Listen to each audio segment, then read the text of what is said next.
Well, I recently wrote an article about this particular thing to give a perspective from the Mayan calendar, which also includes the sort of geographical aspects of what has happened. Because the Mayan calendar must be understood in the context of the world's division into an Eastern and a Western hemisphere of thinking. And it's in this context that the changes that are taking place now are to be understood, I think. But it's really a very interesting date today in the Mayan calendar, and we have been talking about this with the events in North Africa and soon to be, I think, also east of Suez. That these changes are related to the changes in consciousness that are happening on the planet at large. And today, this very day, is the day then that Hosni Mubarak stepped down, which is really a tremendous marking point in this whole development. It wasn't obvious. It seemed likely that he would, but it wasn't obvious. But Egypt is the most populous nation in the Arab world, and so it has a tremendous weight. And what happens there is likely to have repercussions all over this region. Now, so it's indisputable that this is the day when many people in Egypt felt that a sense of relief and a sense of victory, even though most people realize that all the major problems are really unsolved. But it does mark the downfall of a autocratic ruler in the biggest and largest of all Arab nations. And from the perspective of the Mayan calendar, this is a very interesting date because it is the date that has the energy of one alligator, which is, which is the beginning of a new sacred calendar round. The sacred calendar round is 260 days. It's been followed for 2,500 years in the Mayan region, and it's repeated every time 260 days. And it's basically has an energy structure that goes from seed to mature fruit in a number of complex steps that I won't reiterate here. So what this means is that this particular day when Hosni Mubarak stepped down was actually the seeding point, the first day of this 260-day round. And the seeding point was today, but as this round, this calendar round develops, it will go to fruition. And it is going to fruition on the particular date, October 28, 2011, when I, from my understanding, look upon it as the time when the universe will attain its highest energy state. In other words, a process will lead up to this state, generating a shift towards unity consciousness, a shift in the perception of human beings that is very significant. And you might say that the autocratic rule or authoritarian rule is really inconsistent with this kind of unity consciousness. The whole idea that somebody rules others, it's not only inconsistent with a quote I made from the Quran, that towards the end of the time, no soul shall control anybody else's soul. But it's also the inconsistent with anybody who has a vision of a world where we're all in unity and equals. And that's sort of what I believe has been playing out here. So it's just a seeding point for a process that will that will affect the whole planet. Initially, it will go to Algeria, where there will be big demonstrations tomorrow. You hear that even Morocco, that supposedly has been a popular monarchy, will start to be shaking, and then it might even move to the much more difficult political situations in Syria or Saudi Arabia, which is the host of the holy sites of Islam. But it may be that ultimately it is part not only of the Mayan prophecies, but also of the Quranic prophecies, that we are now entering a time when authoritarian regimes and the control of one over another is meant to be dissolved, for the simple reason that, if you're controlled by another human being, how can you then fully surrender to the will of God, which is, ultimately that's what the name Islam means. And so there is always a contradiction here if you are believing in a religion that tells you to surrender to the will of God, and then there are all these kind of political systems that are based on the dominance of human beings through particular rulers. And I must say here that it's true also if these rulers have been elected in a democratic process. It's still there, and I don't think that the people in Egypt or elsewhere in the Arab world is really looking for instituting democratic systems in the Western or European sense of the word. No, they are looking for this new liberation, a way out of dominance, and this is the seeding date for a long process, and it will have ups and downs. Everybody understands that the problems in the 80 million headed nation of Egypt are formidable, and we will see what happens, but to them it's a day of celebration, and it's just sort of routine for anybody who follows the sacred Mayan calendar also to look upon this as a day of celebration. Would you go so far so you would say that the Mayan calendar has predicted what's happening now?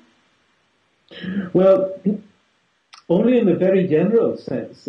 If I would have thought exactly that this would happen, I would probably have written it in one of my books, and I have not done.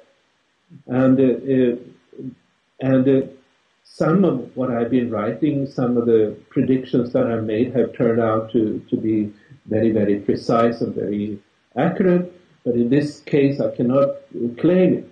But in retrospect, it just makes very perfectly sense that this whole turnover of regimes started in Tunisia, which is located on the line that separates the Western and the Eastern hemispheres of our planet. And it goes up through, that line goes up through Rome, Berlin, and Malmö, where you're located yourself. And that is something that in retrospect makes sense. In terms of the Mayan calendar having made predictions, I can only say that it fits with the general predictions that we entered as of November 3rd of last year, a time when the Eastern and the Western hemispheres would be balanced, and when, you might say, the separating effect of this line through Europe and Tunisia, that the separating effects of that would be dissolved and collapse even. And, and also the fact that we are now going into a new phase in evolution that is about the transformation to unity consciousness.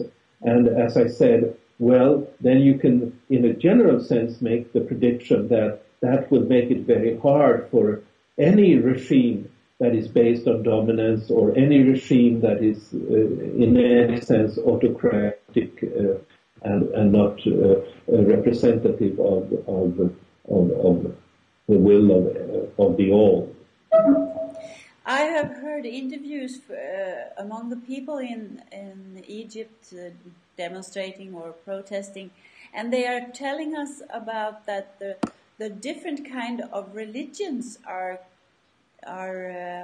working together. They pray together, they collaborate, and this is also what you're mentioning in your article. Yes, it is. And, I think we have become accustomed to a sort of a division line between what you might call the Western religions of Judaism and Christianity on the one hand, and then Islam on the other hand. Yeah. But ultimately, all of these religions, well, maybe not Judaism, that's a little bit more exclusive, but both Christianity and Islam mean to be universal religions. And I'm not an expert in these things, but there are they are the prophecies that guide them are including a role for both religions. I've heard one interpretation of Islam that there will be a second coming of Christ, but Christ will lead the people to Islam, in other words, to the surrender to God. And I believe this is what is now happening. And I will myself soon be involved in an event called the Jerusalem Hug, which is about dissolving, setting this. Jerusalem is the city of the Berlin of the religions, the previous Berlin of the religions, and there are walls to be falling down there. In another way, maybe, but I think that's also the path that we must support and take, and tear down these walls between not only nations but also between religions. And the core of these religions are in important ways similar, but there is a difference. I think I may have even underestimated the role in Islam in the transformation of global consciousness, because Islam is still a sort of a collective way of thinking.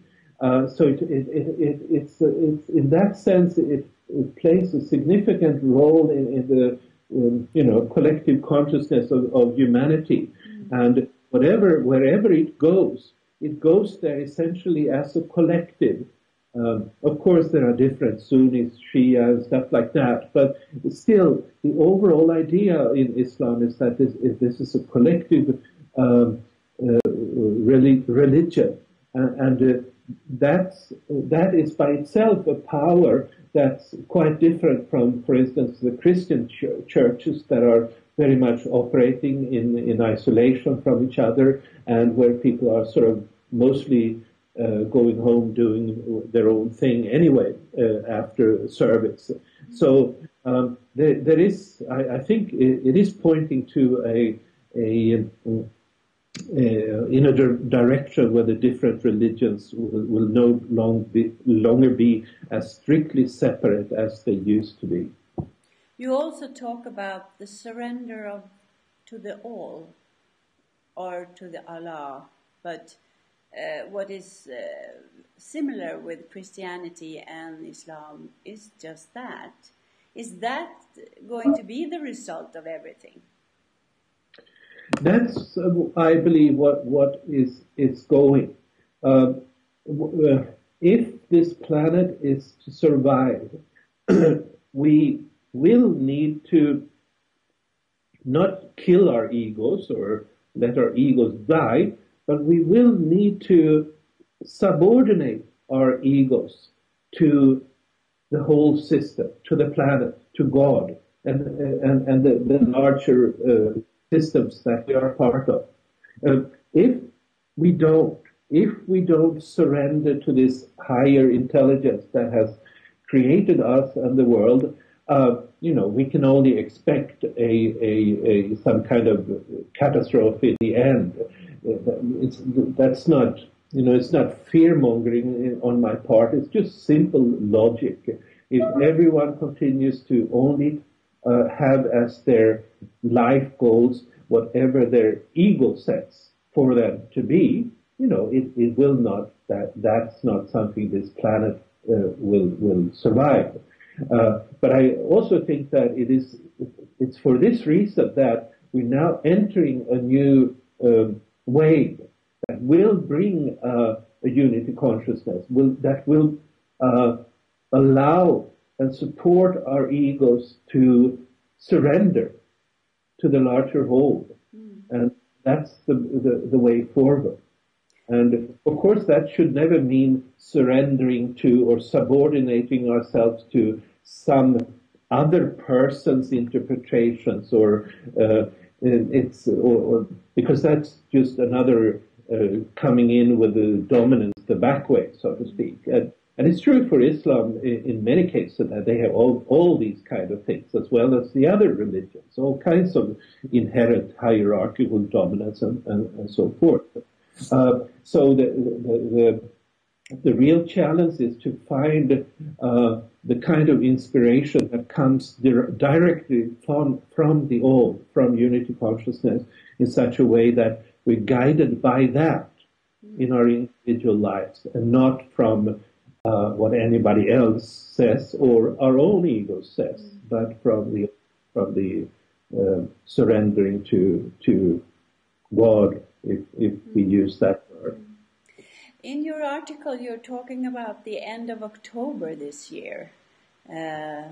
Is that the wave going on? Is this a sign of that what we're seeing now is going to keep on happening until then, or what is yes. That date do you suggest? Well, the date is sort of a completion of the transformation of consciousness in the universe.